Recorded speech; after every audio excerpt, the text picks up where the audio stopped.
En el nombre del Padre, del Hijo y del Espíritu Santo. Amén. Amén. Dios, Padre Todopoderoso, te damos gracias por permitirnos reunirnos en el día de hoy.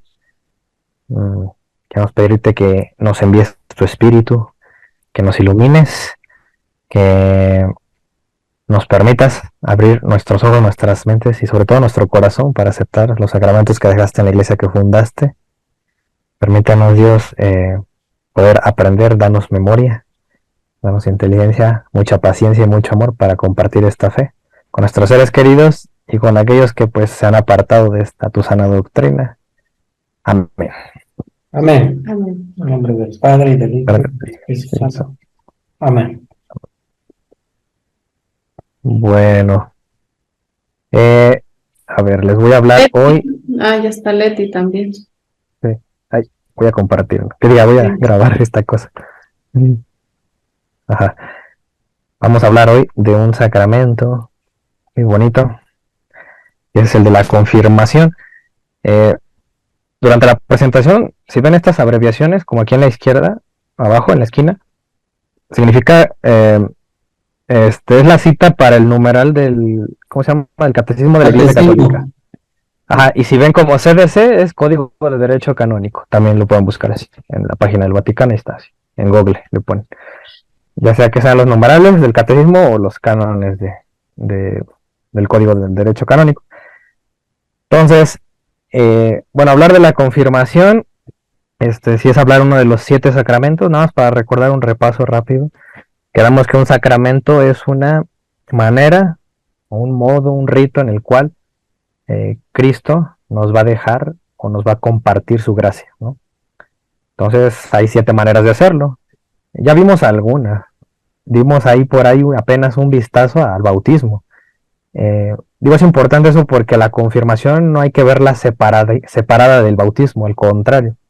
En principio, la confirmación, a lo mejor, si uno se pone a pensar, como que es muy común para el católico promedio, que si le preguntas del bautismo, pues se acuerda que Cristo fue bautizado, que mandaron bautizar los apóstoles. Si le hablas de la Eucaristía, pues más o menos tiene una noción o un fundamento de que pues Cristo hizo la última cena, ¿no? Entonces, pero para la confirmación es un sacramento que por así decirlo se oficializó después. Eso no significa que no existía. Ese gesto de confirmar a la gente en realidad siempre existió, pero oficialmente como un sacramento se decreta después, ¿no? O sea, como la iglesia lo reconoce, pues. Esto es importante saberlo en la historia, porque a lo mejor no les parece o no les suena que Cristo haya instituido ese sacramento, que hay un versículo explícito donde Cristo diga, aquí les dejo la confirmación, ¿no? Confirmen a todos, ¿no? Un versículo así no existe. Pero sabemos que la doctrina, o sea, que eso no importa, o sea, lo importante es que esté la doctrina en la Biblia, ¿no? Es lo que nos interesa. De manera general, nada más mencionarles que la palabra confirmación viene de la palabra confirmatio, que significa fortalecimiento. Y en el lenguaje común usamos esa palabra, ¿no? Cuando decimos hay que confirmar, nos referimos a que si algo ya ocurrió, hay que reafirmar que ocurrió, ¿no? En este caso sería el bautismo. Cuando se bautiza una persona, desciende el Espíritu Santo, ¿no? La confirmación pasa a ser como esa reafirmación de que el Espíritu Santo está en el creyente. Eso sería así como en resumen, ¿no? Sabemos que es parte de la iniciación cristiana y este sacramento es el que nos va a traer la plenitud del Espíritu Santo. Dice que es necesario para la plenitud de la gracia bautismal, por eso decimos que renovamos o reafirmamos, ¿no?, las promesas bautismales en la confirmación. Y también lo entendemos como un medio que robustece nuestra fe para ser testigos de Dios. Ahorita vamos a ver el fundamento bíblico, ¿no?, más adelante de todo esto, de dónde nace o por qué el catolicismo lo establece, ¿no?, como sacramento. ¿Tiene efectos la confirmación? Sí. Entonces, fíjense, dice que es comparable el efecto con lo que experimentaron los apóstoles el día de Pentecostés.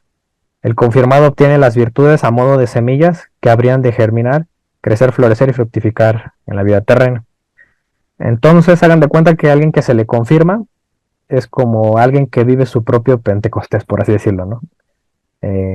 Tendría ese efecto, nos da el vigor, la fuerza que recibió la iglesia ese día allá en Hechos 2, es cuando es el día del Pentecostés, en capítulo 2, se lo pueden checar, y el confirmado pues recibiría eso, ¿no? La llama, por así decirlo, del Espíritu Santo sería simbolizada en el aceite, ¿no? Del mismo modo que Cristo cuando fue bautizado sale del agua y se posa sobre él el Espíritu Santo, eso pasa a ser simbolizado por el aceite, ¿no? Después de que nos bautizan, somos confirmados, nos aplican el aceite, ¿no? Entonces, bueno, yo sé que ustedes van ahorita a pensar, oye, pero cuando me bautizaron a mí, de bebé, pues no me hicieron eso, ¿no? Ahorita vamos a ver por qué, porque la confirmación actualmente pues se maneja así como para personas que ya tienen conciencia.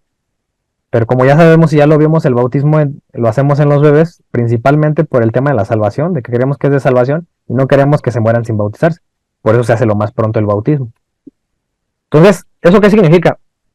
Que hubo un punto en la historia en donde se separaron estas dos partes del rito. La iniciación cristiana, recuerden siempre eso, la iniciación cristiana comprende bautismo, confirmación y Eucaristía. Cuando alguien del paganismo se viene para acá, la Iglesia Católica, ya es adulto, se le dan esos, en un solo rito se hacen esas tres cosas. Y como la Iglesia primitiva, obviamente la mayoría de conversos pues eran adultos, todavía no existía esa etapa en la que ya la mayoría comenzaron a ser niños, entonces eran adultos, se les hacía ese rito junto. Entonces hubo un momento en la historia en la cual se separó el bautismo de la confirmación. Pero la primera pregunta que nos vamos a hacer, y que seguramente algún protestante les puede hacer, o algún católico confundido, o que no sepa, es si fue instituido o no por Cristo. Porque aquí tenemos un detalle, ¿no? Que el Concilio de Trento, ven que el Concilio de Trento en la historia se hizo después de la Reforma Protestante para reafirmar como respuesta, ¿no? Al protestantismo, y comenzó a negar la parte sacramental de la Iglesia o del cristianismo. Entonces el Concilio de Trento, cuando una de las cánones que promulga es que todos los 7 sacramentos, bueno, dice que hay 7 sacramentos y que los 7 son instituidos por Cristo. Entonces ahora hay que preguntarnos, ¿cuándo fue instituido por Cristo? ¿O cómo fue? Entonces, aquí hay una pista, ¿no? Dice aquí, bueno, que según, por ejemplo, para tomar de ejemplo el bautismo, ¿no? Allá en Juan 4.1 encontramos esto, dice, cuando pues el Señor entendió que los fariseos habían oído y decían, ¿no? Que Jesús hace y bautiza más discípulos que Juan, y aquí aclara el evangelista, aunque Jesús no bautizaba, sino sus discípulos. ¿Qué quiere decir esto? Que según el lenguaje de los apóstoles, o el lenguaje bíblico, cuando cuando los apóstoles bautizan, es como si Cristo lo hiciera, y no está mal decirlo. Si yo puedo decir, al día de hoy, Cristo me bautizó, lo puedo decir. ¿Por qué? Porque como lo hacían sus representantes, que al día de hoy son los sacerdotes, ¿no? Entonces está bien dicho, porque al final es Cristo, porque por eso dejó una iglesia. Entonces no está mal decirlo. ¿Eso qué quiere decir? Que si la iglesia establece que esto es un sacramento y es un gesto ya sacramental, es como si el mismo Cristo lo hiciera. ¿Vale? Entonces ese es el respaldo, ¿no? ¿En dónde más encontramos que esa autoridad se le da a los apóstoles de manejar las situaciones de la iglesia? Lo vemos por ejemplo en Lucas 10:16, ¿no? Que el mismo Cristo les dice a ellos, el que a vosotros oye, a mí me oye, y al que a vosotros desecha, a mí me desecha. Le dices a sus apóstoles. Qué fácil hubiera sido para Cristo decir, el que lea la escritura, a mí me oye, ¿no? Y el que desecha la escritura, a mí me desecha. Eso que era un protestante, que todo es con la Biblia y la base es la Biblia y no debe haber seres humanos de por medio. Pero según Cristo, son los seres humanos a los que hay que atender. Los seres humanos son portavoces del conocimiento de la doctrina. Entonces es la iglesia. Cristo dejó primero una iglesia antes que la escritura. Entonces no es correcto eso de decir que desechamos la iglesia y a los hombres, o desechamos la autoridad que dejó Cristo y nos quedamos solo con la Biblia, ¿no? Según Cristo son sobre hombres vivientes. También ahí, por ejemplo, en Mateo 18:18, recuerdan que pues a Pedro le dijo, ¿no? Le dio las llaves y le dijo que a todo lo que ates quedará atado en la tierra y en el cielo, ¿no? O sea, el cielo lo va a respaldar de todo lo que le haga. Pero ahí en Mateo 18:18 vemos que esa frase del atar y desatar también se la dice a los demás, a los apóstoles, es decir, a la iglesia. Dice, de cierto os digo que todo lo que atéis en la tierra será atado en el cielo, todo lo que desatéis en la tierra será desatado en el cielo. ¿Qué es esto? Autoridad. Cristo está dejando autoridad. Y significa que lo que ellos hagan en la tierra, el cielo lo respalda. No está separada el cielo y la tierra. Lo que nos une o ese pegamento es la iglesia. Entonces yo, si quiero conocer a Cristo, si quiero conocer sus enseñanzas, debo ir a la iglesia. Si me voy yo solo con la escritura, pues sabrá Dios, ¿no? Hasta qué conclusiones yo llego, personales, ¿no? No es correcto. Debo irme a la iglesia. Entonces dice, Por ejemplo, ahí en 2 Corintios 5:20 recuerdan, ¿no? Cuando Pablo habla de la reconciliación, este ya lo habíamos leído. Dice así que somos embajadores en nombre de Cristo. Entonces sí existen en la tierra personas que representan a Cristo, ¿no? ¿A qué punto? Aquí lo que dice San Pablo, como si Dios rogase por medio de nosotros, o rogamos en nombre de Cristo, ¿no? Entonces, según San Pablo, hay seres vivientes que tienen autoridad. Entonces, ¿por qué menciono esto? Porque nosotros también tenemos que entender, porque les van a hacer mucho la objeción de que sí, pero es que no está explícito en la Biblia y tiene que estar claro en la Biblia el sacramento de la confirmación. Pero nosotros somos católicos, no tenemos por qué seguir las reglas de ellos. Ellos son protestantes, ellos se meten en más problemas. ¿Por qué? Porque tienen que demostrar muy bíblicamente sus doctrinas, y la verdad es que muchas de ellas no las pueden demostrar, ¿no? La simple doctrina de la sola escritura no la pueden demostrar en la Biblia, ¿no? La Biblia no dice que debemos seguir la Biblia. Entonces ellos sí están metidos en un problema porque sí tienen que demostrar todo con la Biblia. Pero nosotros decimos, está en la Biblia el fundamento, pero la iglesia me dice, ¿no? ¿En base a qué? En base a todos los versículos que ya vimos. La iglesia tiene esa autoridad de decirme lo que es sacramento y lo que no es. Lo que es una doctrina esencial en la iglesia y lo que no es una doctrina esencial. Entonces la iglesia siempre va a tener esa autoridad viviente, ¿no? Que dejó Cristo para dejarme claro, ¿no? Eso. Ahora bien, vamos a ver cuál es el fundamento. ¿Dónde está ese gesto de confirmar? Porque sí existe, ¿no? Entonces, lo podemos ver acá en Hechos 8. En Hechos 8:14 ven que ahí el libro de los Hechos narra la historia de la iglesia primitiva, cuando vivían los apóstoles. ¿Y qué dice ahí? Dice, cuando los apóstoles estaban en Jerusalén, oyeron que en Samaria había recibido la palabra de Dios, enviaron allá a Pedro y a Juan. Ahí pongamos atención, ¿no? Ese fundamento. ¿Por qué enviaron a Pedro y a Juan? Pregúntense eso, ¿no? Ahorita lo vamos a ver por qué, lo vamos a explicar. Si ya hay apóstoles ahí, si mal lo recuerdo, ahí estaba Felipe. ¿Por qué, si Felipe también es un enviado, por qué tienen que ir Pedro y Juan? ¿No? Eso es lo que hay que preguntarnos. Dice, los cuales habían venido, oraron por ellos, la gente de Samaria, para que recibiesen el Espíritu Santo, porque aún no había descendido sobre ninguno de ellos. Entonces se van a preguntar, ¿pero por qué? Si ahí estaba ya Felipe, y se supone que los bautizó, ¿no? ¿Por qué no ha descendido el Espíritu Santo sobre ellos? ¿Por qué tienen que ir Pedro y Juan? Y es lo que explica aquí, ¿no? Dice, sino que solamente habían sido bautizados en el nombre de Jesús. O sea que lo hicieron tal cual, Jesús mandó el bautismo, pero aún así no había descendido el Espíritu Santo sobre ellos. Entonces, ¿qué es lo que hace Pedro y Juan para garantizar ese Espíritu Santo en los fieles? Dice aquí el versículo 17, entonces les imponían las manos y recibían el Espíritu Santo. Entonces, eso es lo que pasa en la confirmación. Con razón, cuando a mí me confirmaron, el obispo impuso sus manos sobre mí, ¿no? Y obviamente la confirmación viene después del bautismo. Esta gente ya había sido bautizada. ¿Cuál fue el siguiente paso? Asegurarnos que el Espíritu Santo está ahí, es decir, confirmar lo que ya había ocurrido, ¿no? O lo que en principio debe ocurrir en el bautismo. Entonces, ¿quién lo hizo? Pedro y Juan. En ese momento de la iglesia primitiva, ¿quién creen que sería Pedro y Juan? Sus descendientes, los apóstoles, ¿no? Los apóstoles se siguen los obispos, ¿no? Nombrados como obispos. Pues con razón, actualmente la confirmación la hace solo el obispo, no la hacen los demás, los demás miembros de la jerarquía, ¿no? Entonces ya empezamos a ver aquí en esta cita el fundamento de por qué la confirmación es como la conocemos. Existe otro versículo que también dé constancia de esto, sí, está en Hechos 19:4. En este caso, ¿quién es el que lo hace? San Pablo. Dijo San Pablo, estaba con una comunidad de personas, ¿no? Que tenían el bautismo de Juan. Y aquí San Pablo les explica, Juan bautizó con bautismo de arrepentimiento, diciendo al pueblo que creyesen en aquel que vendría después de él, esto es en Jesús el Cristo. Entonces dice, fíjense cómo va en el orden, ¿no? En el versículo 5, cuando oyeron esto fueron bautizados en el nombre del Señor Jesús. ¿Qué significa? Como Cristo mandó, así los bautizaron. Ahora en el siguiente versículo que dice, y habiéndoles impuesto las manos, otra vez viene ese gesto de imponer manos después del bautismo, vino sobre ellos el Espíritu Santo, y hablaban en lenguas y profetizaban, ¿no? Y es una parte que puede ocurrir. Entonces aquí vemos en estos dos versículos el reflejo de lo que ocurre hoy. Somos bautizados y después un representante de Dios al nivel de la jerarquía de ¿quién? De los apóstoles. Ya llámese Pedro, Juan, Pablo. En este caso hoy lo hacen los obispos. Imponen manos. Vino sobre ellos el Espíritu Santo. Entonces es para garantizar que vino el Espíritu Santo. Fíjense aquí, los apóstoles tras el bautismo trataban con empeño de que los cristianos recibiesen el Espíritu Santo. Esa manera de proceder de ellos, de que ellos quieran que el Espíritu Santo esté sobre los fieles, garantizar eso es la confirmación.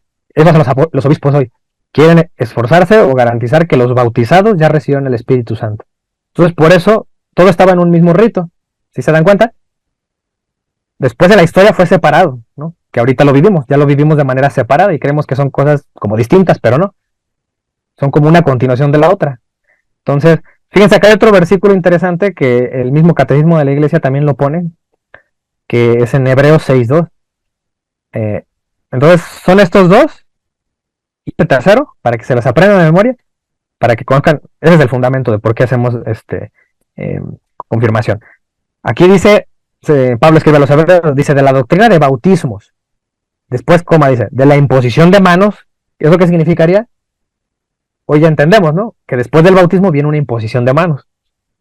Dice, de la resurrección de los muertos y del juicio eterno, y esto haremos si Dios en verdad lo permite.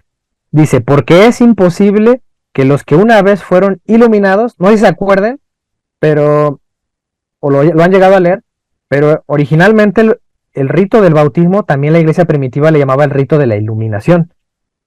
Ahora ya se dan cuenta por qué nuestra tradición le dice rito de iluminación. Porque ya tiene una conexión, ¿no? La historia y nuestra tradición con la Biblia. Porque aquí dice, porque es imposible que los que una vez fueron iluminados, es decir, fueron bautizados, hoy lo sabemos, y gustaron del don celestial, y aquí viene, y fueron hechos partícipes del Espíritu Santo. Entonces, vean siempre esa conexión entre imposición de manos y Espíritu Santo. Siempre hay una conexión entre imposición de manos y Espíritu Santo. Entonces, bueno, viene esto. ¿Fue instituido por Cristo? Sí. ¿Cómo podemos dar la respuesta a que fue instituido por Cristo? Vamos a dar la respuesta que da Santo Tomás de Aquino. Santo Tomás dice, el sacramento fue instituido desde que Cristo prometió el Espíritu Santo. Entonces, si Cristo promete Espíritu Santo sobre su iglesia, los apóstoles, ¿qué tienen que hacer? Garantizar que sus bautizados reciban el Espíritu Santo. Desde ahí fue instituido, Cristo instituye esto, ¿no? Si Él dice, el Espíritu Santo debe llegar a ustedes, o va a llegar a ustedes, bueno, los apóstoles se encargan de que ocurra eso. Ahí está la institución de Cristo. ¿Dónde ocurre eso? Por ejemplo, vamos a ver un fundamento de cómo Cristo tiene esa conexión o esa procedencia que dice nuestro credo, que el Espíritu Santo procede del Padre y del Hijo, ¿no? Así dice nuestro credo. Vamos a ver el fundamento. Ahí en Juan 1:33 dice, y yo no le conocía, eso dice Juan el Bautista, ¿no? Yo no le conocía, pero el que me envió a bautizar con agua, está hablando Juan de su bautismo de agua, aquel me dijo, sobre quien veas descender el Espíritu y que permanece sobre él, ese es el que bautiza con el Espíritu Santo. Ahí está, ¿no? El fundamento. Juan está diciéndole a la gente que hay uno que va a bautizar con Espíritu Santo. ¿Quién es? El que vea sobre él posarse, ¿no? La paloma. En este caso, bueno, es la paloma, ¿no? Pero Isaías ya profetizaba eso, ahí en Isaías 11:2, que dice, y reposará sobre él el Espíritu de Jehová. Espíritu de sabiduría y de inteligencia, espíritu de consejo y de poder, espíritu de conocimiento y de temor de Jehová. Entonces ahí vemos, ¿no? Que ya hay una profecía, hay un fundamento profético y está el Nuevo Testamento diciendo, garantizando eso, ¿no? De que va a venir un hombre con la nueva alianza, se le va a posar sobre él el Espíritu Santo, él va a otorgar el Espíritu Santo a la gente. Hoy sabemos que se lo dio a la iglesia. ¿Dónde lo vemos? Allá en Juan 14. Por eso dice Jesús, ¿no? Y yo rogaré al Padre y Él os dará otro consolador para que esté con vosotros para siempre. ¿Quién es? Dice el Espíritu de verdad, al cual el mundo no puede recibir, porque no lo ve, ni le conoce. Pero vosotros le conocéis. ¿A quién le dice? A sus apóstoles. Ustedes lo conocen, porque mora con vosotros y estará en vosotros. Entonces ahí ven el precedente de por qué el obispo, ¿no? Bueno, a equivalencia a los apóstoles, es el que tiene ese deber, ¿no? De tener el Espíritu Santo, o más bien de ministrarlo, ¿no? Que es lo que hacen los sacerdotes. Y fíjense, también allá en Juan 14:26 nos dice lo mismo, ¿no? Mas el Consolador, el Espíritu Santo, a quien el Padre enviará en mi nombre, Él os enseñará todas las cosas y os recordará todo lo que yo os he dicho. Entonces, Cristo empieza a hablar de un Espíritu Santo que les va a recordar todas las cosas. Ahora ya entienden por qué los evangelios, a pesar de que se escribieron por ahí de 60, entre por ahí del año 60, ¿no? Del primer siglo, o 70, y fíjense, Cristo muere en el 33, ¿cómo es posible que después de 20, 30 años los apóstoles hayan recordado todo, ¿no? Lo que Cristo enseñó con tanto detalle y lo dejaron plasmado en los evangelios. Ah, bueno, porque Jesús les dijo, el Consolador, el Espíritu Santo, ¿no? Él les enseñará todas las cosas y les recordará todo lo que yo les he enseñado. Es decir, que aquí no puede haber gente que diga, ah, la iglesia se corrompió, cayó en errores. No, porque Cristo nos prometió y tenemos fe en las palabras de que Cristo nos envió el Espíritu Santo para protegernos del error. Nos va a enseñar todas las cosas y nos recordará todo. No existe eso de que la iglesia debe corromperse o cayó en pecado. Porque decir eso es echar por mentira lo que Cristo nos dijo y nosotros no creemos eso, nosotros creemos en Cristo. También en Juan 15:26 dice eso, ¿no? Pero cuando venga el Consolador a quien yo enviaré del Padre, el Espíritu de verdad, el cual procede del Padre, Él dará testimonio acerca de mí. ¿Vale? Entonces es la garantía de que en su lugar va a estar ahí el Paráclito. Y dice, y vosotros daréis testimonio también. Ahora se dan cuenta porque ya dicen que los confirmados, los que reciben la confirmación son los testigos y van a dar testimonio de fe. Ah, porque como recibieron el Espíritu Santo, dice aquí, daréis testimonio también de mí, ¿no? Porque habéis estado conmigo desde el principio, ¿no? Le dice a los apóstoles. Y en Juan 16:7, en el versículo 7, dice algo también. Pero yo os digo la verdad, os conviene que yo me vaya, porque si no me fuera, el Consolador no vendría a vosotros. Mas si me fuese, os lo enviaré, ¿no? Es la promesa. Y en el versículo 13 del mismo capítulo dice, pero cuando venga el Espíritu de verdad, Él os guiará toda verdad. Es lo que les digo, ¿no? Hay una promesa de Cristo de que los apóstoles van a tener una congregación que va a ser guiada a toda verdad, nunca al error. Entonces, esa iglesia... Bueno, continuamos. Les decía que, en este último pasaje, y el Espíritu de verdad os guiará toda verdad, significa que la iglesia no puede caer en error. Entonces, cuando alguien les diga a un protestante, es que la iglesia se corrompió, porque lo que pasa es que, mire, muchos protestantes sí aceptan que la iglesia católica tiene los 2000 años, porque como saben que no pueden refutar la historia, la mayoría de ellos, algunos pues inventan que desde que Constantino vivió se inventó la iglesia católica, ¿no? Pero algunos sí son más honestos y más estudiados y dicen, no, sí existen desde tiempo apostólico, ¿no? Las prácticas católicas. Pero se corrompió en algún punto, cuando se murieron los apóstoles, se corrompió, ¿no? Entonces, ¿qué hay de estas promesas que Cristo dejó? ¿Cómo es posible que su iglesia caiga en error, ¿no? Si aquí dice, pero cuando venga el Espíritu de verdad, os guiará toda verdad. O sea, Cristo no nos pudo haber engañado, ¿no? En ese sentido. Entonces, fíjense, allá en Hechos, recuerdan que allá en el capítulo 1 de Hechos, entonces los apóstoles les dijeron, ¿no? Que va a haber un espíritu, y reiteradas veces Cristo les dijo, les voy a enviar un paráclito, un consolador, ¿no? Les conviene que yo me vaya para que llegue ese consolador. Entonces por eso acá en Hechos 1:4 dice, y estando juntos les mandó que no se fueran de Jerusalén. Aquí todavía narra cuando Cristo estaba con ellos, ¿no? Ya resucitado. Sin que esperar, dice, sino que esperasen la promesa del Padre. ¿Cuál era esa promesa? Si recuerdan, el Espíritu Santo, ¿no? La cual les dijo, oísteis de mí, porque Juan ciertamente bautizó con agua, mas vosotros seréis bautizados en el Espíritu Santo. Es decir, les está prometiendo eso, el Espíritu Santo, dentro de no muchos días. Allá en el versículo 8, Cristo les dice, ¿no? Pero recibiréis poder. Ah, ahí está el poder del cual radica, ¿no? Del que habla Cristo. Dice, cuando haya venido sobre vosotros el Espíritu Santo. Entonces vean cuántos versículos hay de evidencia de que Cristo promete un Espíritu Santo y es deber de la iglesia garantizarlo. Por lo tanto, ahí está la esencia o el fundamento de que por qué tenemos que hacer este gesto de confirmación, ¿no? Ya lo vimos, con imposición de manos. Tiene que ser así. Entonces, es deber de la iglesia cumplir eso. Entonces, esto ya lo leímos, ¿no? La forma del sacramento es por imposición de manos. Nada más aquí lo ilustro otra vez. Hechos 8:14 y Hechos 19:4, para que se los aprendan. Y también en Hebreos 6:2, que son las que ya vimos, ¿no?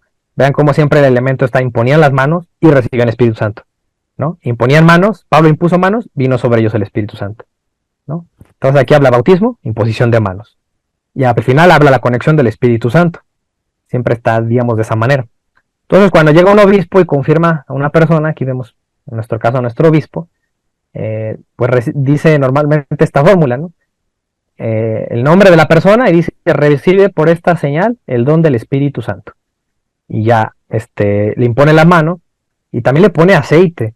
Ahorita vamos a ver la historia de dónde surge el crisma, ¿no? El aceite de consagrar. ¿Por qué?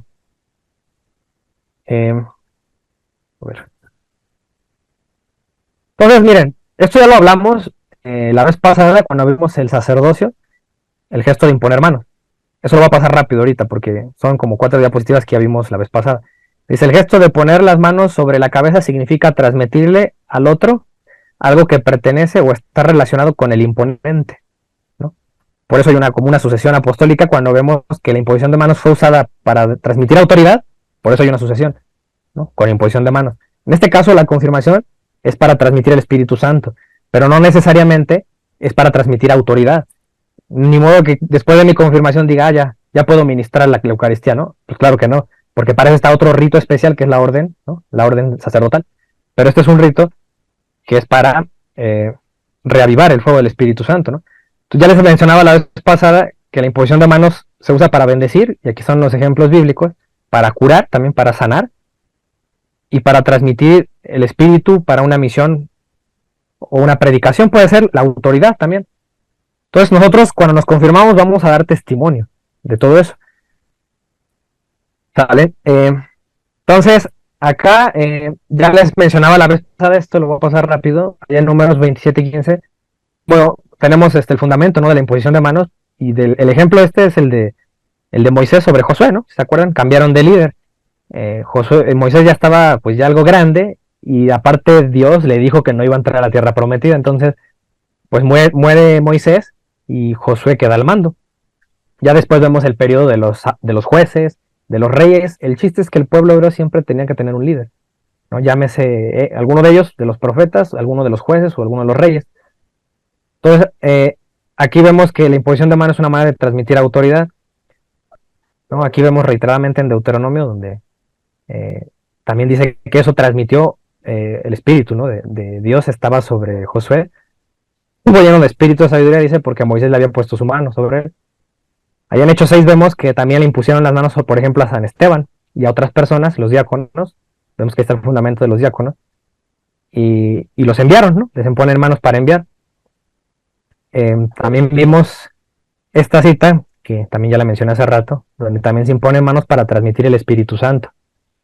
Pero aquí vemos la otra parte, el versículo que sigue, cuando Simón impone manos, ¿no? Bueno, ve que le imponen las manos a otras personas. Con la imposición de las manos de los apóstoles se daba el Espíritu Santo. Lo que quiero que vean es eso, ¿no? Que siempre hay una relación Espíritu Santo e imposición de manos, que es lo que vemos en la confirmación. Y ya sabemos la historia, ¿no? Que Simón, el mago, quiso tener el mismo poder y les ofreció dinero. Pedro se enoja y le dice, no, que pues no se puede comprar, ¿no?, el don de Dios con dinero.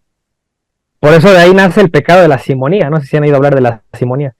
Cuando obtenemos, ¿no?, ganancias económicas a cambio de cosas de Dios. De ahí viene el nombre de ese pecado. También vemos cómo le imponen las manos a Pablo. Pablo le impone las manos a Timoteo, ¿no? Aquí hay dos citas donde dicen eso, en 2 Timoteo 1:6 y 1 Timoteo 4:14. Esto ya lo vimos la vez pasada. Y también, ¿no?, sugiere, es tan importante la imposición de manos, fíjense que hasta Pablo le sugiere a Timoteo, no impongas con ligereza las manos a ninguno, ni participes en pecados ajenos, consérvate puro. Es decir, es tan importante para los apóstoles la imposición de manos, que si tú transmites el Espíritu Santo a alguien más, debes de asegurarte que al menos es un cristiano que sigue la doctrina correcta, ¿no? Que lo has formado, le has enseñado, que es una persona que se ha luchado por estar lejos del pecado. Porque si tú le transmites el Espíritu Santo a alguien que va a torcer la doctrina o va a hacer cosas malas, pues te haces partícipe o cómplice de los pecados de esa persona, porque tú le transmitiste ese poder, ¿no? Entonces por eso aconseja eso Pablo a Timoteo. Entonces, fíjense, hay una materia que se usa en el sacramento. Ya vimos la forma, ¿no? Un gesto corporal que se usa, que es la imposición de manos, pero también hay una materia que vemos en el sacramento de la confirmación, que es el crisma o la unción, el aceite. No sé si alguien ahí pueda, porque viene a mi mente la cita esta de Marcos 6:13. ¿Alguien la puede buscar? Marcos 6:13. A ver si alguien la quiere leer y compartirla. Alguien que la tenga, porque ahí vamos a ver, porque miren, va a haber quienes les digan, sí, pero en estos versículos que me citas solo impusieron manos, pero nunca usaron aceite, ¿no? Y tú en tu confirmación usas aceite. ¿Y eso para qué? Viene al caso, ¿no? ¿Quién ya la tiene? Yo la tengo. Adelante. Dice, echaban a muchos espíritus malos y sanaban numerosos enfermos con una unción de aceite. Abierto, hasta ahí. Entonces, fíjense, lo que quiero que aquí vean, esa cita que acaban de leer es el fundamento para la unción de los enfermos. ¿A quiénes se refiere ahí? Según el Evangelio de Marcos, son los apóstoles y Cristo, hacían eso. En otras palabras, significa que los apóstoles ya estaban familiarizados con usar el aceite. ¿Por qué les digo esto? Porque ahorita les voy a leer una cita del Antiguo Testamento y va a haber quienes les digan, sí, pero el aceite solo se usaba en el Antiguo Testamento, en el Nuevo ya nadie usa, ¿no? Pero aquí vemos un fundamento de que los apóstoles continuaron usando aceite para ministrar, en este caso, el sacramento de la unción de los enfermos. Entonces, no es algo alocado decir que en la confirmación usamos aceite, es bíblico y lo estamos leyendo, ¿no? Entonces, es correcto, no está mal, y si la iglesia lo determina, ya quedamos que la iglesia tiene autoridad de determinar esto. Entonces, dice aquí el Éxodo 30, 22, ¿no? Aquí Dios le da indicaciones muy específicas a Moisés para usar aceite bendito, aceite sagrado. Entonces dice aquí, habló más Jehová a Moisés diciendo, tomarás especies finas, de mirra excelente 500 ciclos, y de canela aromática la mitad, esto es 250, de cálamo aromático 250, de casia 500, según el ciclo de santuario, y de aceite de olivas 1 hin. Dice, y harás de ello el aceite de la santa unción. Superior ungüento, según el arte del perfumador, será el aceite de unción santa. Con él ungirás el tabernáculo de reunión, el arca del testimonio, la mesa con todos sus utensilios, el candelero con todos sus utensilios, el altar del holocausto, la fuente y su base. Así los consagrarás y serán cosas santísimas. Todo lo que toque en ellos será santificado. Entonces, recuerden siempre que todos los sacramentos y la gran mayoría de enseñanzas de Cristo tienen un precedente en el Antiguo Testamento. Entonces, aquí vemos que Dios manda hacer un aceite sagrado y con esto van a marcar los utensilios que se van a usar. No sé si recuerden, pero el bautismo tiene un precedente muy semejante. Cuando los israelitas tenían objetos que conseguían de la gente pagana, Dios les dio la indicación de que los lavaran con agua sagrada, ¿no? Con agua iban a purificarlos.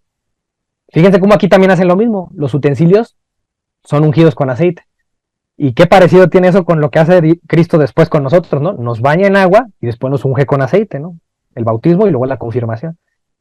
Entonces, ¿también hubo personas ungidas? Sí, ahorita lo vamos a leer. No nada más eran los objetos. También se ungía ¿a quiénes? A los sacerdotes. Dice, y tomarás aceite de la unción, acá en Éxodo 49 dice, tomarás el aceite de la unción y ungirás el tabernáculo. Dice, y todo que esté en él y lo santificarás con todos sus utensilios. Bueno, esta es la reiteración, ¿no? De que se va a ungir o se va a marcar, por así decirlo, los utensilios. Dice, así mismo ungirás la frente y su base, ¿no? Y la santificarás, habla del altar.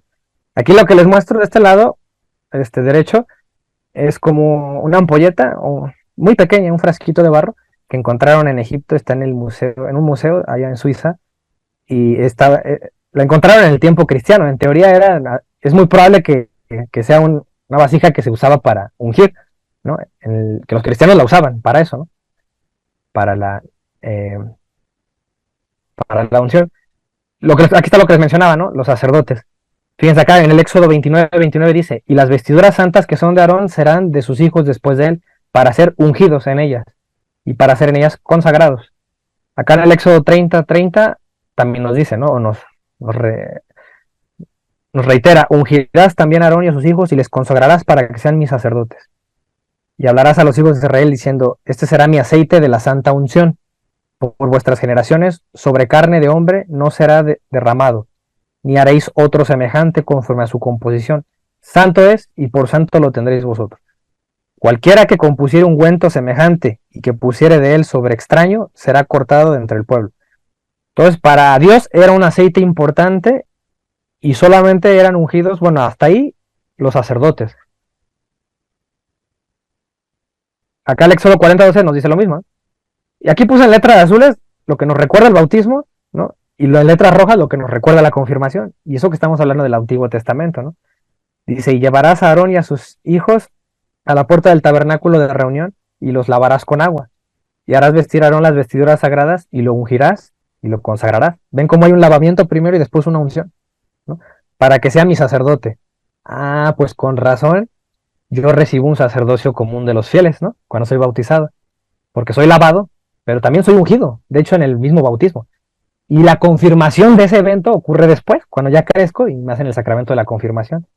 Dice, después harás que se acerquen sus hijos y les vestirás las túnicas, y otra vez dice, y los ungirás como ungiste a su padre, y serán mis sacerdotes, y su unción les servirá por sacerdocio perpetuo, por sus generaciones. Acá en el versículo 30 dice, ¿no? Y puso la fuente entre el tabernáculo y la reunión y el altar, y puso en ella agua para lavar, y Moisés y Aarón y sus hijos lavaban en ellos sus manos y sus pies.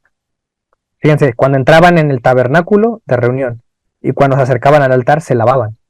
Dense cuenta, ya se dan cuenta porque ahora también el sacerdote se lava antes, ¿no? De hacer el tema este de la Eucaristía, se lava las manos.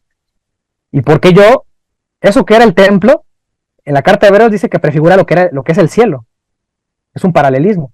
Ahora se dan cuenta porque aquí hay una prefiguración de que el sacerdote antes de ministrar se lavaba en la fuente y después se metía al lugar más santo. Con razón, para entrar yo al cielo, al lugar más santo, yo primero debo bautizarme. Por eso el bautismo es de salvación. Debo lavarme antes, ¿no? Lavar mi alma para poder entrar al lugar más santo. Así como hacían los sacerdotes, ¿no? ¿Quién más era ungido? Los sacerdotes, ya quedamos. Pero también los profetas. ¿Dónde podemos ver ese testimonio? Isaías, por ejemplo, es un profeta. Allá en Isaías 61:1 dice, el Espíritu de Jehová, el Señor, está sobre mí, porque me ungió Jehová, me ha enviado a predicar. Vean cómo también después de una unción hay como un envío, ¿no? Esto de Isaías 61, fíjense, ¿a qué les recuerda? Si recuerdan el Evangelio allá en Lucas 4:17, ya en tiempo de Cristo, ¿no? Dice, y se le dio el libro del profeta Isaías, cuando Cristo toma los rollos de Isaías. Dice, y habiendo abierto el libro, halló el lugar donde estaba escrito, el Espíritu del Señor está sobre mí, por cuanto me ha ungido, ¿no? Y empieza a citar Isaías 61:1, Cristo. ¿Y qué dice Cristo de eso que está leyendo él? Ahí en el versículo 21. Y comenzó a decirles, hoy se ha cumplido esta escritura delante de vosotros. ¿Eso qué significará? Que Cristo es sacerdote, es profeta, ¿no? Y también es rey. ¿Por qué? Porque a los reyes también se les ungía, y aquí está el ejemplo. Rey, dice acá en primer libro de Samuel 10:1.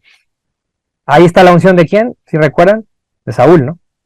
Tomando entonces Samuel una redoma de aceite, fíjense, usa aceite, lo derramó sobre su cabeza y lo besó y le dijo, ¿no te ha ungido Jehová por príncipe sobre su pueblo de Israel? Ah, pues con razón, ¿no? Los reyes también son ungidos. Dense cuenta en qué tienen en común un profeta, un sacerdote y un rey, que son personas separadas de la población, son personas, por así decirlo, consagradas a Dios, ¿no? O al menos en ese tiempo era así. Y también vemos la unción después de Saúl, si recuerdan qué rey sigue David. La unción de David está en el capítulo 16 de ese mismo libro, más adelante. Dice, y envió pues por él y le hizo entrar, otra vez Samuel hizo eso, ¿no? Esa labor. Y ahí es donde ve a David, dice, y era rubio, hermoso de ojos y de buen parecer. Entonces Jehová dijo, levántate y úngelo, porque este es. Y Samuel tomó el cuerno de aceite, otra vez tomó aceite y lo ungió en medio de sus hermanos. Y desde aquel día en adelante el Espíritu de Jehová vino sobre David. Ah, entonces con razón me habla de un sacerdocio real, ¿no? También, o sea, de los reyes. Mi bautismo también toma en cuenta eso. Y ya ya después de David ven que comete adulterio, se mete con Betsabé, tienen un hijo llamado Salomón, fue un pecado gravísimo de David, pero a pesar de eso, como era un descendiente de David, Salomón toma el mando como rey, y ya sabemos que fue un buen rey, y pidió a Dios sabiduría, ya conocemos la historia, ¿no? Eso está en el primer libro de Reyes, en el capítulo 1, verso 33, está la unción de Salomón, ¿no? Dice, y el rey les dijo, tomad con vosotros los siervos de vuestro señor, y tomad a Salomón, mi hijo, en mi mula, y llevándolo a Gión, y allí lo ungirán, el sacerdote Sadoc, ¿no? Hasta un sacerdote le iba a hacer eso. Y el profeta Natán, como rey sobre Israel, ¿no? Y aquí dice, ¿no? Esta parte del versículo 35, dice, después iréis vosotros detrás de él, y vendrá y se sentará en mi trono, y él reinará por mí. Entonces se hace rey por la unción, porque él es escogido para que sea príncipe sobre Israel y sobre Judá. Entonces ya tenemos un precedente de quienes son ungidos. Fíjense, el Mesías era para todo israelita el rey. Ya tenían esa preconcepción, ¿no? Dice, la palabra significa ungido. Mesías en hebreo significa ungido. Y Cristo es una palabra griega que también significa ungido. Dice, indicando que habían sido elegidos por Dios recibiendo su espíritu en orden a una misión. Entonces dense cuenta cómo el aceite también representa eso, ¿no? una consagración, como que representa que el Espíritu de Dios está sobre esas personas que recibieron el aceite. Entonces, sí es bíblico el uso del aceite. Allá en Juan 6:14, ¿no? Vemos pues un ejemplo de algún versículo donde se menciona que Cristo es verdaderamente ese ungido, ¿no? ¿Por qué? Porque es profeta, es sacerdote y es rey. Por ejemplo, hay muchos versículos, ¿no?, donde dicen que Jesús era profeta. Uno de estos que es muy claro es Juan 6:14. Aquellos hombres entonces, viendo la señal que Jesús había hecho, dijeron, verdaderamente es el profeta que había de venir al mundo. ¿Dónde se le menciona como rey? Por ejemplo, en Juan 18:36 al 37, cuando recuerdan con Poncio Pilatos, dice, respondió Jesús, ¿no? Porque Poncio Pilatos le pregunta, ¿eres rey? ¿Y qué responde Jesús? Mi reino no es de este mundo. Si mi reino fuera de este mundo, mis servidores pelearían para que yo no fuera entregado a los judíos, pero mi reino no es de aquí. Le dijo entonces Pilato, ¿luego eres tú rey? Respondió Jesús, tú dices que yo soy rey, y para esto he nacido. O sea, Cristo ahí se declara rey, ¿no? O le confirma lo que Pilato le pregunta. Y allá en Hebreos 6 tenemos la confirmación de que Cristo también es sacerdote. Y no solo es cualquier sacerdote, es el sumo sacerdote, el líder de todos, ¿no? Y ahí lo vemos en Hebreos 6:20, donde dice, Jesús entró por nosotros como precursor, hecho sumo sacerdote para siempre, según el orden de Melquisedec, ¿no? Entonces, esto hace la unción. La iglesia dice, el pueblo futuro, es el pueblo futuro, ¿no? Dice, será movido por un mismo espíritu, eso nos lo decía Pablo. Entonces, debe haber un solo espíritu que gobierne la iglesia. No se vale que haya distintos espíritus, a los pentecostales les dice una cosa, a los testigos de Jehová les dice otra cosa, a los católicos nos dice otra cosa del espíritu. No, según Pablo debe haber un solo espíritu. ¿Dónde lo dice? En Efesios 4:3. Dice, solicitados en guardar la unidad del espíritu. O sea, tenemos que cuidar eso, de que haya una unidad en el vínculo de paz. Y aquí por eso subrayé el ¿no? Único, uno debe haber, un cuerpo, un espíritu. Dice, una misma esperanza de vuestra vocación. Dice, un Señor, una fe, no distintos tipos de fe o variedades. Un bautismo debe haber. Por eso solamente hay una confirmación.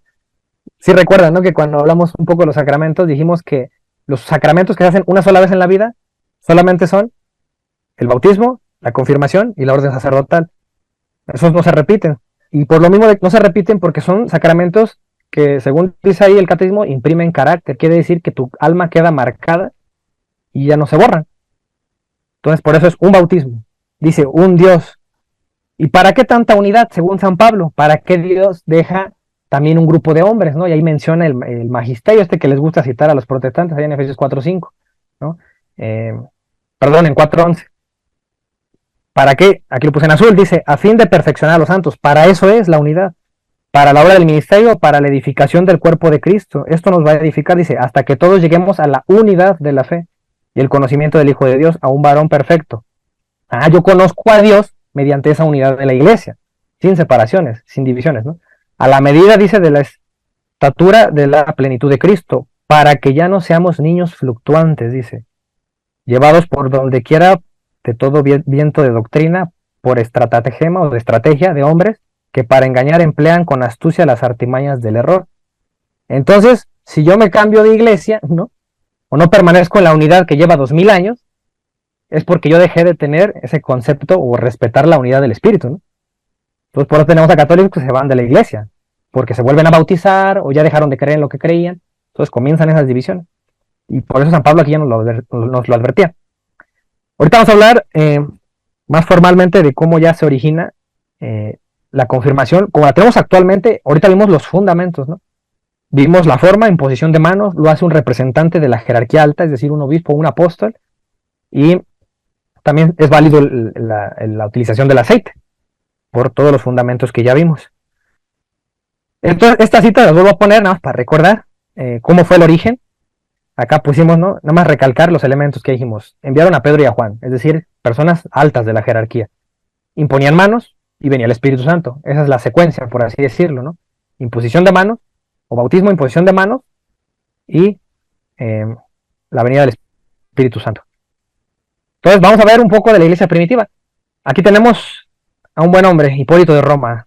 Vivió en este periodo de tiempo. Fíjense cómo es la conexión apostólica. Recordamos a Juan el Evangelista, el que escribió el Apocalipsis, primera, segunda y tercera de Juan, el discípulo amado, el que estaba en el hombro de Jesús el día de la última cena, ¿no? El que estuvo hasta el último momento, el que se llevó a María a su casa en Éfeso. Ese es Juan, ¿no? El de los 12 apóstoles. Juan tuvo un discípulo que era, si mal no recuerdo, San Policarpo, es uno de ellos. Tuvo también a San Ignacio y a Papías de Hierápolis. Tiene a Policarpo, y Policarpo tiene a San Ireneo como discípulo. Y San Ireneo tuvo contacto con este hombre, que es Hipólito de Roma. ¿Qué dice Hipólito de Roma? ¿Qué les aprendió a ellos, no? Vean que no estamos lejos de los apóstoles. Es como una cuarta generación o tercera.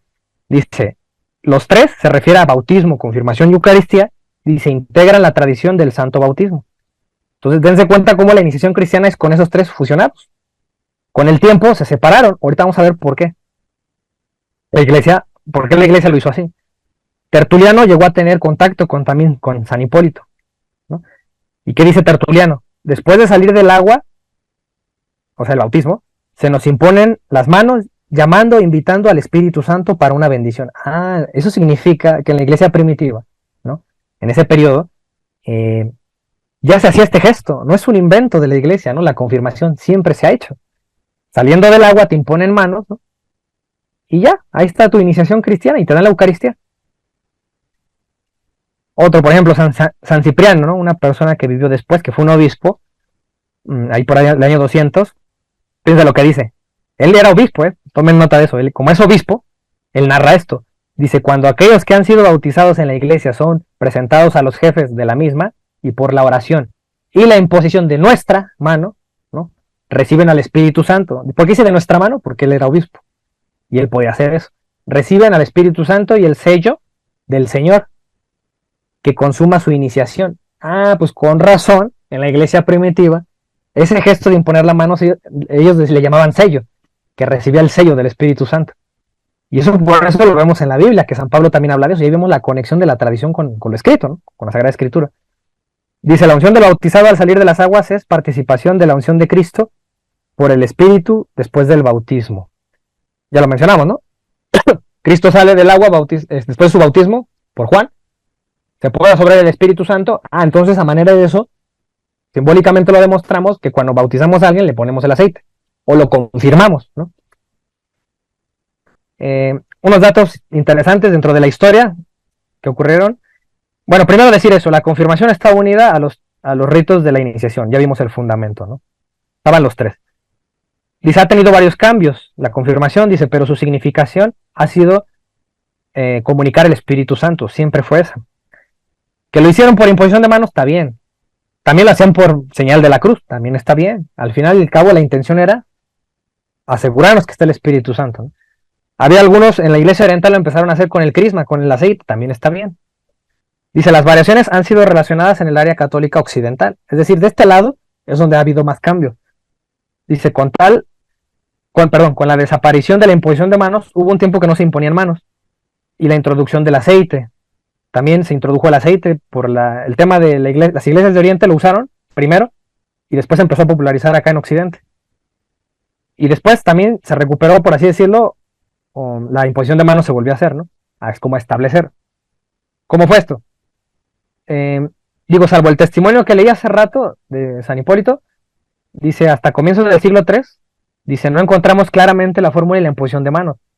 ¿Por qué creen? ¿No? Acuérdense que la iglesia fue perseguida 3 siglos, 300 años. Por eso dice esto, ¿no? Es muy probable que por eso también haya dificultad de tener testimonio histórico. Y casi siempre la historia nos viene pues fragmentada. No esperemos ver pues testimonios y un montón de documentos de cada año de la iglesia, porque no era así. La verdad es que no andaban preocupados diciendo, oye, hay que dejar escritos para que haya testimonio, para que allá en el año 2023 no anden, ¿no? Imagínense qué locura sería que pensaran así. No pensaban en eso, ¿no? En dejar testimonio y evidencias para que allá los cristianos del 2023 no se anden cuestionando si existía o no, o nos inventamos la confirmación, ¿no? O sea, no, la historia no es así. Es fragmentada normalmente, ¿no? No hay esa intención de por medio. Hay enseñanza y hay tradición oral transmitida, eso sí. Entonces dice acá que no había testimonio claramente de la fórmula y la imposición de manos como rito que comunica la plenitud del Espíritu Santo, pero sí se hacía una asignación o una señal de la cruz. Eso sí se hacía después del bautismo. En Oriente, fíjense lo que les digo, se fusionaron en un único rito la unción y la imposición de manos. Ellos unifican eso. Y la señal de la cruz. Dice en el siglo V, ya es cuando se populariza aquí en Occidente, ¿no? Pasa a Occidente, la imposición de manos Para segundo término, pues se usa la unción, ¿no? La unción, y de manera secundaria la imposición de manos. Pero Santo Tomás de Aquino, como era una persona muy influyente en su Suma Teológica, que es un documento muy importante de él, muy citado, él presenta como esencial la imposición de manos. Y Santo Tomás era una persona, les digo, muy influyente en la iglesia. Entonces, se considera, ¿no?, que la imposición de manos pasa a ser ya oficialmente parte del protocolo, por así decirlo, ¿no? Dice aquí que a partir de 1752 vuelve a ser obligatoria la imposición de manos, y ya se queda. Entonces, en la actualidad, Pablo VI, allá en 1971, permanece, ¿no?, en la actualidad de ese rito, ¿no? Él lo deja así, como ya renovado, pues ya oficial, en el que se precisa que será la unción del crisma sobre la frente, imponiendo las manos y diciendo pues esta fórmula, ¿no? Recibe por esta señal el don del Espíritu Santo, que es lo que leímos. Entonces, ¿por qué se separa el bautismo de la confirmación? Principalmente, miren, pónganse en ese lugar, ¿no? Imaginen que están en la iglesia primitiva y el cristianismo comienza a crecer mucho, especialmente en el siglo III, cuando Constantino, bueno, ya siglo IV, cuando en el año 313 Constantino decreta el edicto de Milán, se dejan de perseguir a los cristianos. Ese fue un gran logro, ¿no? Constantino deja de perseguir a la gente por sus creencias. Hay unos que dicen, fundó la iglesia católica. Eso no es cierto, el edicto de Milán no dice eso. El edicto de Milán dice que ya no se les va a perseguir por sus credos, no nada más a los cristianos, a todos. ¿Quién es el que dice que se oficializa el cristianismo como religión del imperio? Ese fue Teodosio, y vean, eso sí, memorícenlo, porque el protestante siempre dice, es que Constantino se hizo católico y él inventó la iglesia católica y él oficializó el catolicismo. Eso es mentira. Constantino solo dejó de perseguir a la iglesia, punto, se acabaron las persecuciones. Quien dice eso fue Teodosio, y no fue en el 313, fue hasta el año 380 con el edicto de Tesalónica. Entonces dense cuenta cómo hay eventos importantes en la iglesia, que a partir de ahí la iglesia comienza a crecer al punto de que, fíjense, dice, la imposición de manos pasó a realizarse a un tiempo distinto del bautismo. ¿Por qué? Porque había bautismo de necesidad, por ejemplo, para niños o herejes, y la iglesia era tan grande que los apóstoles, ahora los obispos, ya no se daban abasto. Entonces, ¿qué hacen los apóstoles o los obispos? ¿Qué les dicen a los presbíteros?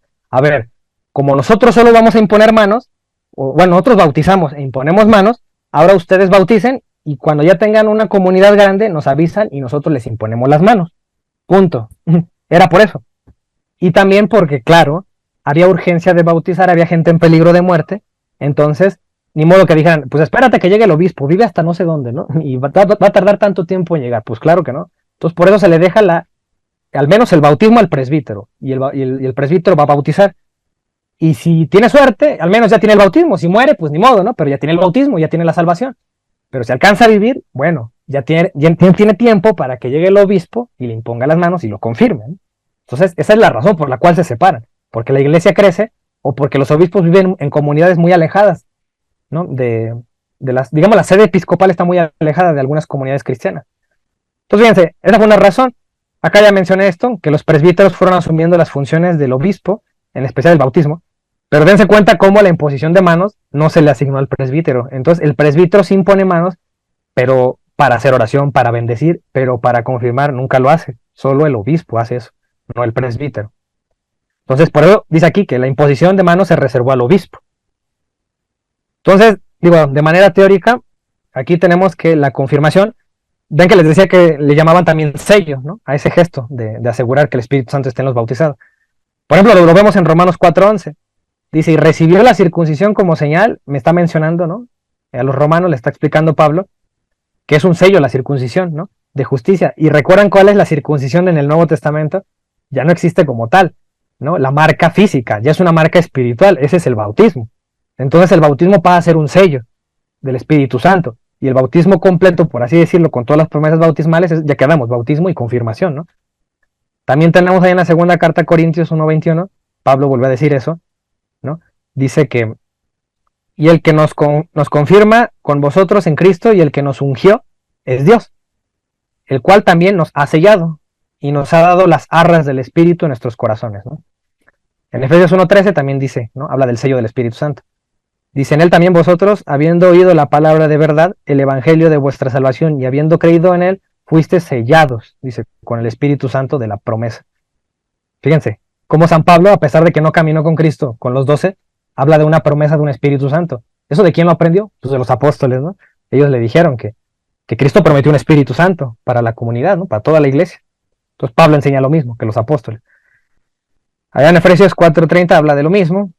Dice, y no contristéis al Espíritu Santo de Dios, con el cual fuiste sellados para el día de la redención. Entonces, dense cuenta cómo el sello es una marca, por eso decimos que imprime carácter el bautismo o la confirmación, porque es algo que ya no se borra, ¿vale?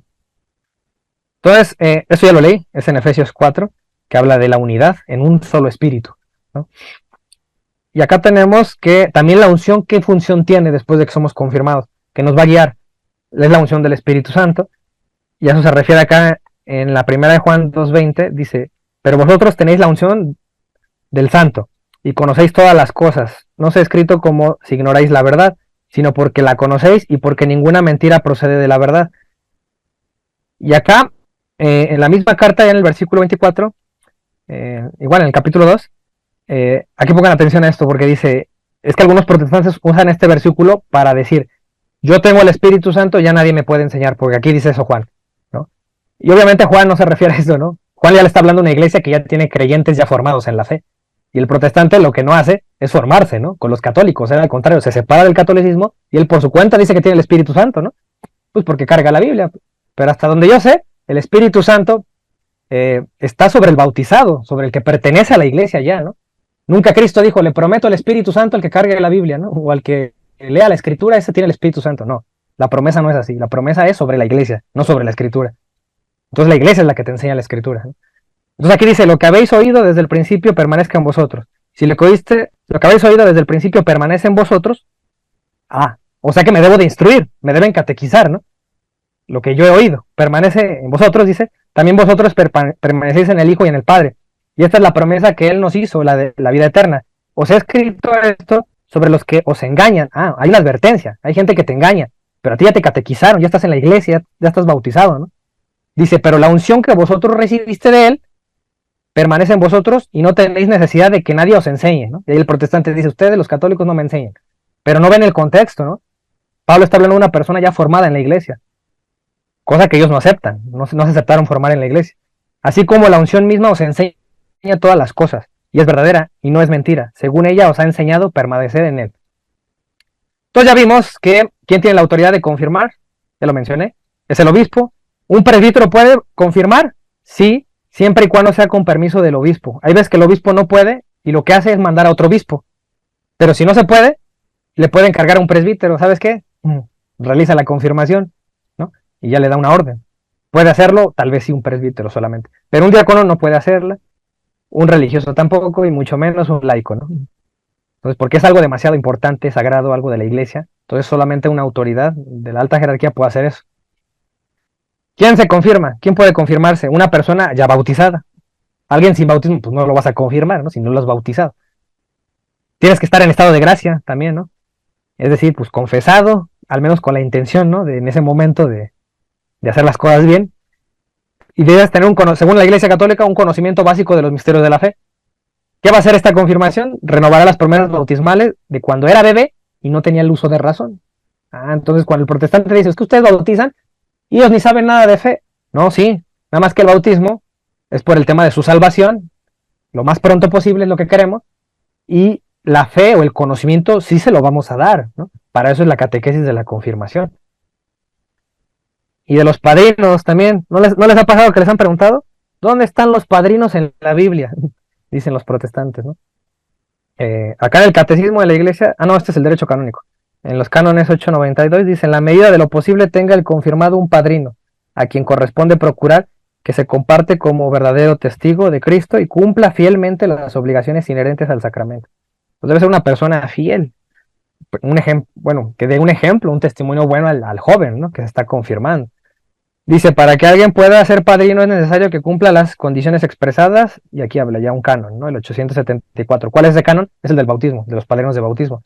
Y aquí fíjense, dice, es conveniente que se escoja que según la iglesia, es conveniente que se escoja como padrino a quien asumió esa misión del bautismo. De preferencia que sea el mismo, ¿no? De repente se desaparecen los padrinos, O nada más aparecen cada Navidad para darle un regalo al niño, ¿no? Si Como que acaso. sentimos que la función del padrino es dar regalos, ¿no? No, debes ser un ejemplo de fe y debes llevar a tu ahijado a misa, debes asegurarte que cumpla sus sacramentos, debes pastorearlo, ¿no? Si no, pues le debemos cuentas a Dios. Hay veces que hay que confesarnos por eso, si no hemos sido buenos padrinos, ¿no? Y obviamente, pues tratar de enmendar el resultado, ¿no? O sea, si yo descuidé a mis ahijados, pues... Ah, sí les decía, ¿no? ¿Dónde está? Ay, Dios.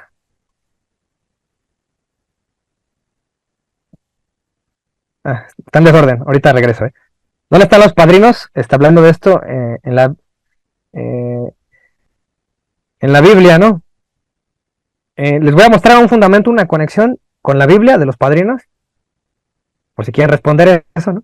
Este es uno de los numerales del catecismo, pero habla acerca del bautismo, ¿no? Que dice que deben ser los padrinos creyentes sólidos, capaces y prestos a ayudar al nuevo bautizado, niño o adulto, en su camino de la vida cristiana.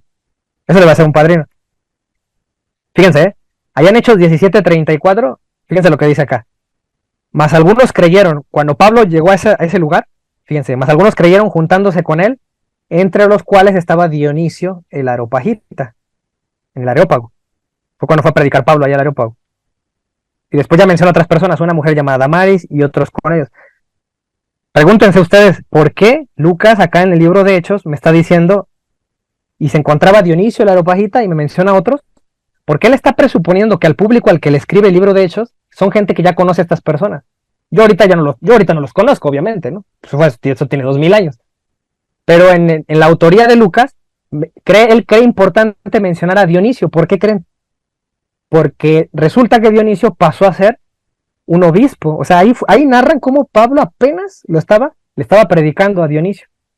Y Dioniso, el Areopagita, en el siglo I, dice, fue un discípulo de San Pablo, de Tarso, que llegó a ser obispo de Atenas. ¿Y qué creen? Que tenemos los escritos de San Dionisio, el que aprendió de San Pablo. Y aquí tenemos un escrito que se llama La Jerarquía Eclesiástica, que escribió él, y en el capítulo 7 dice aquí los ritos de los difuntos, número 11, no sé qué, aquí está la referencia. ¿Y qué escribió este hombre acerca de lo que Pablo le enseñaba, no? Pues nomás Pablo le enseñó.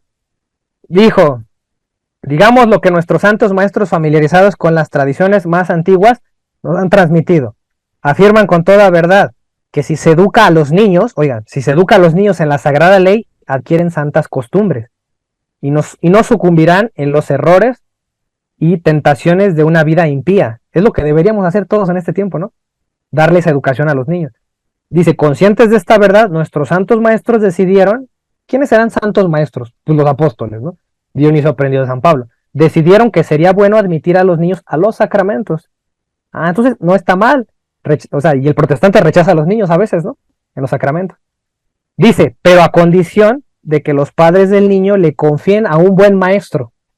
Ah, esto según San Dionisio aprendió de los maestros o de los apóstoles, ¿no?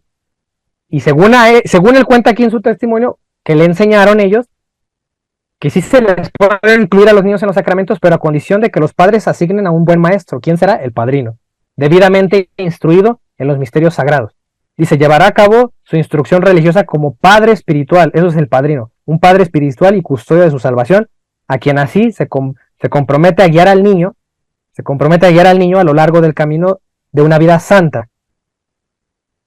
Bien, ¿ven eso? Dice, le pide el obispo que preste su conocimiento a las abjuraciones rituales y santas promesas. Entonces, a los niños no se les manda solos, se les manda con un padrino, ¿vale? Entonces, este es un buen fundamento para decir por qué los padrinos han existido desde tiempo inmemorial, desde el siglo I. Siempre se les ha asignado eso a los niños, que se meten en los sacramentos, ¿sale? Y como un dato curioso, ya para ir quiero que vean esta diferencia. Confirmación, dice bautismo y derramamiento de Espíritu Santo, ¿no?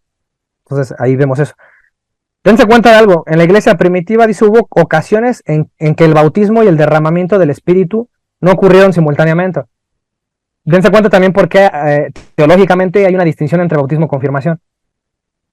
Por ejemplo, acá en Hechos 8:14, ya lo leímos, ¿no? Hubo un bautismo de parte de Felipe y después llegan Pedro y Juan y confirman y hay un derramamiento. Dense cuenta del orden cómo es. Es bautismo y luego derramamiento de Espíritu Santo. ¿Pero qué creen? que hubo ocasiones que fue al revés. Primero fue un derramamiento del Espíritu Santo y después un bautismo. ¿Por qué? Algunos se preguntan. Aquí donde fue que ocurrió esto, el primer evento, donde hubo primero bautismo y luego derramamiento del Espíritu Santo. Fue en Samaria. Dense cuenta ahí de la situación geográfica. Samaria, ¿no? El reino del norte es Israel, ¿no?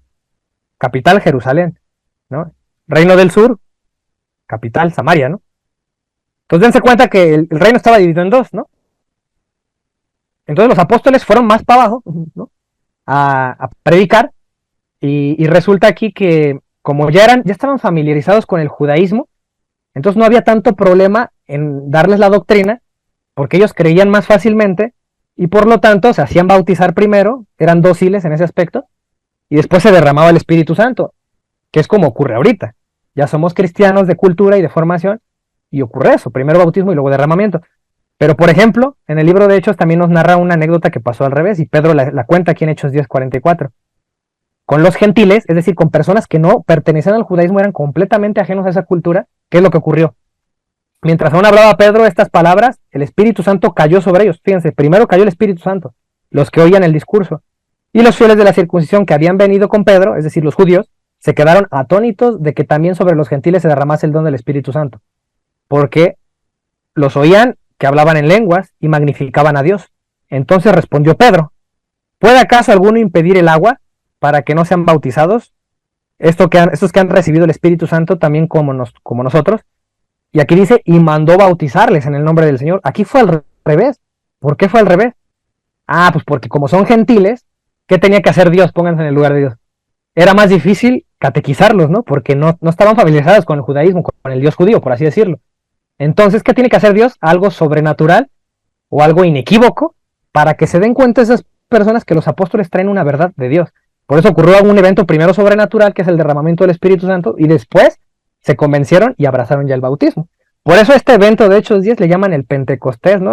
¿Cómo le llaman? De los gentiles, algo así, ¿no? El derramamiento del Espíritu Santo en los gentiles. Entonces, dense cuenta cómo Dios usa estrategias, ¿no? Para ayudarle a los apóstoles o darle respaldo de que llegue la doctrina a todas partes del mundo. Entonces, miren, ya para acabar. En el numeral de la Iglesia Católica, en el 1233, está lo que les mencionaba. Esto es importante que lo sepan, digo, nada más, por curiosidad, ya ustedes están familiarizados con el rito latino. Tanto en el rito latino como en el rito oriental, aquí se menciona que la iniciación cristiana de adultos, fíjense, primero adultos, comienza con su entrada al catecumenado. ¿En qué consiste esto? Dice, para alcanzar su punto culminante en una sola celebración. Fíjense cómo el catecúmeno se le hace una sola celebración, como en la iglesia primitiva hacía, de los 3 sacramentos, bautismo, confirmación y Eucaristía juntos. ¿Qué pasa con los niños? En el rito oriental hay una distinción, no es lo mismo que con nosotros. Ellos sí conservan eso, de que a los niños sí se les hace en una sola celebración los 3. ¿No? Dice aquí, la iniciación cristiana de los niños comienza con el bautismo, seguido inmediatamente de la confirmación y la Eucaristía, es lo que les digo, ¿no? Mientras que en el rito romano, acá de este lado con nosotros, se continúa durante unos años, se les hace el bautismo, sí, pero se continúa durante unos años con la catequesis para acabar más tarde con la confirmación y la Eucaristía, es lo que decimos, la separación, ¿no? Para que adquieran las verdades de fe. ¿Está mal uno o el otro o está mejor? No, no importa. O sea, aquí lo que importa es que en este caso, por ejemplo, los orientales deben tener más compromiso sus padrinos de guiar al niño, ¿no? Porque tienen que, como es de niño, recibe los 3, la Eucaristía, la confirmación y el bautismo. Entonces debe haber un padrino muy comprometido en el rito oriental para que guíe al niño con las verdades de fe y una vida santa. Y en este caso también tenemos padrinos, pero se le da más tiempo al niño para que discierna las verdades de fe, ¿no? Y ya termine en la Eucaristía, es la cima de la iniciación cristiana. Y esa es la última diapositiva. Algo que narra Santo Tomás, que me gustó mucho, lo saqué de un libro donde habla de la confirmación. Dice, la confirmación se celebra cuando el hombre llega a la mayoría de edad y empieza a relacionarse con los otros, es decir, es un sacramento público. Antes vive como aislado, cuando era niño fue bautizado, ¿no? Y vivió como aislado, pero ahora tiene que ser, la confirmación lo hace más sociable. Dice, con el aceite, se mezcla aceite con bálsamo por la fragancia del olor que los demás perciben. ¿A manera de quién? Dice, es un elemento relacionador, como las lenguas lo fueron en el Pentecostés. Así como en el Pentecostés se compartieron el fuego de las lenguas del Espíritu Santo, el aroma de ese aceite va a simbolizar, ¿no? Eso, la llama, que todos percibieron a través de la fragancia, ¿no? Entonces, por eso, Un sacramento yo no lo hago yo solo, es con la iglesia. Nosotros tenemos ese concepto de iglesia, congregación. Mi salvación no es individualista como los de los protestantes que se salvan solitos por su cuenta, ¿no? Cada quien confesando a Cristo. Todos juntos, ¿no? Participamos de la salvación de todos. Entonces, esto sería todo de este sacramento. Muy bien. Perfecto. Muy bien. Listo, amigos. Eso hemos tenido hoy otra vez, como siempre. Ah, Sí, muy bueno, muy interesante. confirmamos más nuestra fe. Sí, y para que vean que para todo hay fundamentos, nada es inventado, todo se ha hecho y la iglesia ha sido muy responsable, ¿no? En preservar. Que ha habido algunos cambios, sí, pero acuérdense, no ha habido cambios doctrinales, la doctrina permaneció. Lo que hubo fueron cambios, por así decirlo, de la liturgia, de la manera en la que se ministraba el sacramento, pero el sacramento siempre existió, ¿no? Entonces, De muy antiguo, pues. sí. Entonces, miren, no, les digo también eso porque al protestante siempre le causa ruido el que se hayan cambiado las cosas. Dicen, no, es que no lo conservaste igual como lo dice la Biblia, ¿no? Y un sacerdote la otra vez nos decía, ¿no? Para esa gente que dice eso, porque hay católicos que también piensan así, es que ya las cosas las han cambiado mucho, ya no es como antes se hacían, ¿no? Y el sacerdote les preguntaba, ¿ustedes creen que cuando Cristo en la última cena partió el pan, ¿ustedes creen que ahí estaba uno de los apóstoles con una campanita tocando, ¿no? Como se hace ahorita? Dice, pues claro que no, o sea, eso fue algo agregado, la iglesia lo agregó, ¿no? Que el acólito hace eso. Obviamente eso no ocurría. Y no está mal, o sea, es una manera en la cual el sacramento, pues, adquiere un simbolismo, también tiene una explicación, y nos coordinamos con los tiempos, ¿no? Porque al final las campanadas simbolizan un momento, ¿no? Cuando te hincas, cuando te levantas, ¿no? Cuando la Trinidad, ¿no? Las 3 campanadas. Entonces, son cambios que sí son válidos, pero no, eso no anula el sacramento. ¿Por qué? Porque la iglesia lo estableció y ya por eso les mencioné varios versículos de la autoridad de la iglesia, para que ustedes se den cuenta que Cristo dejó ahí la autoridad y esa se respeta. Entonces, el día de mañana la iglesia me dice, por motivos de pandemia hay que recibir la Eucaristía en la mano, debemos obedecer, porque la iglesia tiene esa autoridad y obedecemos. ¿Qué pasa ahorita? Que ya se terminó la pandemia y ya volvimos a tomar la Eucaristía directamente en la boca, ¿no? Porque así es como debe ser, la iglesia lo reconoce, pero por obediencia también tenemos que actuar, ¿no? Conforme nos diga la iglesia. Entonces, pues ya recuperamos eso, porque muchos se quejaban de que, ¿cómo es posible que en la mano, no? Bueno, pues para los que se quejaban, ya ahorita ya no lo hacen así, ¿no? Ya no pueden quejarse. Para que se den cuenta que la iglesia sí es fiel, ¿no? A eso, y bajo ciertas excepciones se hacen cambios, pero no son cambios doctrinales, son cambios disciplinarios, que es la diferencia. Muchas gracias, Diego, por compartirnos. Nada, gracias también por escuchar y darme la oportunidad otra vez. Claro. Sí, y ya quedó grabado para que lo subamos a YouTube y ya después, pues estaría muy bien volverlo a ver y repasar, porque sí hay bastantes citas muy buenas. Sí. Para nosotros tener los argumentos y además nosotros cultivarnos, pues edificarnos, ¿no? Sí. Yo aquí encuentro muchísimas otras citas que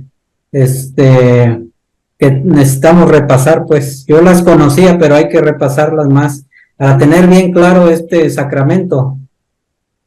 Sí. Y el bautismo. ¿Algo que nos quieras compartir, Isabel? No, pues realmente muchas gracias, Diego. La verdad es que yo no he tenido la experiencia de que de los protestantes y eso me pongan objeciones y eso, o sea, no he tenido hasta ahorita el contacto en esta parte del bautismo, de la confirmación, no he tenido, pero pues bueno, pues no hay que esperar a tenerla, pues hay que prepararse, o sea, la verdad es que todo lo fundamenta es muy bien, ¿no? O sea, todo está ahí fundamentado, entonces es cuestión de revisarlo con calma, porque son cosas de verdad básicas, ¿no? Y también aquí, pues tocas la parte del padrino, ¿no? Uh-huh. Y eso es una obligación que los que somos padrinos, pues debemos de tomar y retomarla, porque entonces, pues nosotros somos guías de esos niños, ahora ya adolescentes, y entonces, ¿qué pasa? Y te das cuenta también que los papás no hacen porque los hijos vayan a la iglesia, son católicos, pero ni siquiera van, entonces el padrino, esa es la obligación del padrino, ¿no? Entonces, pues sí, ahí queda esa premisa bueno, yo hablo de mí porque yo soy madrina, ¿no? Entonces, pues tengo una gran responsabilidad ahí. Sí, está complicado también ahí, es una gran responsabilidad y está complicado entrarle a los ahijados, pero cuando ya se va teniendo el conocimiento, entonces ya podemos guiar a nuestros ahijados, sabemos que es nuestra responsabilidad y es una obligación. Entonces, ya con este conocimiento, pues hay que asimilarlo para cuando llegue el momento, a lo mejor a los propios padres, los hijos a veces no nos hacen caso o no les hacen caso. Entonces ya entra el padrino, o sea, puede uno auxiliar muy bien, formando al ahijado. Digo, hasta donde se pueda por el momento, ¿no? Imagínense el ejemplo bien claro que de este Pablo, cómo llegó a esta persona, digamos, se le acercó a esta persona, lo seguía y llegó a ser obispo, ¿no? La persona que mencionaste, ya se me olvidó. Dionisio. Ajá, Dionisio. Entonces, ese ejemplo nosotros debemos de seguirlo cuando tengamos nuestros ahijados, los ahijados que tengamos, ¿no? Los que ya tenemos, ¿no? Los que ya tenemos, exactamente. Entonces, pues es esa responsabilidad de llevarlos también de la mano, ¿no? Sí. De conducirlos hacia la fe católica, ¿no? Hemos escuchado que se nos dice que somos como los segundos padres. Tenemos que ayudar a los papás a conducir bien a nuestros hijos. Y también escuchaba yo la otra vez de un sacerdote que decía, ustedes, ¿cuántas veces han orado por sus ahijados? Pues ahí queda esa tarea, ¿no? A ver, de hacer oración por nuestros ahijados, decir exactamente a Dios, mira, te encargo a mi ahijado, ¿no? Te pido por mi ahijado. Entonces, pues esa es la tarea de también nosotros los padrinos y madrinas, de orar por nuestros ahijados. Así es. Sofi, ¿qué nos puedes compartir? Ahí está Sofi. Ahí está. Está muy bien el tema, muy bien explicado, muy bien fundamentado en la Biblia. Aparte, pues también le doy las gracias a Diego, que Dios le siga dando más inteligencia y sabiduría para que nos siga compartiendo. Gracias. Es todo. Sí. Bueno, yo quiero agregar algo respecto a los padrinos. Bueno, el Papa Francisco, creo que fue el que dijo que recordáramos y también celebremos el día que fuimos bautizados, ¿no? Porque fuimos nacidos en carne y ese cumpleaños siempre lo celebramos cuando nacimos en carne. Ajá. Pero es más bonito o complementa muy bien, digo, también es igual o más importante el día que te bautizaron, porque tú ahí renaciste en espíritu, ahí fuiste integrado a Dios, al cuerpo de Cristo. Entonces, digo, yo por ejemplo, ayer fue mi cumpleaños, cumplí 31 años. ¡Bravo! Felicidades. A mí me bautizaron cuando cumplí 1 año. Y mi bautismo, hace 30 años me bautizaron, pero me bautizaron el 19 de junio. O sea, este domingo yo cumplo 30 años de ser bautizado. Ese día lo voy a celebrar, por supuesto, ¿no? Claro, el cumpleaños, ¿no? Y ayer que fue mi cumpleaños, fui a misa. Y normalmente siempre voy solo, pero esta vez me quise llevar a mi sobrino porque yo fui su padrino de bautizo, ¿no? Entonces dije, pues hay que hacer los deberes de padrino, ¿no? y lo llevé a la misa. Y soy el único que lo lleva a misa, ¿eh? Porque como que mis hermanas no son mucho así de ir a la iglesia, pero ahí anduvo conmigo en toda la misa.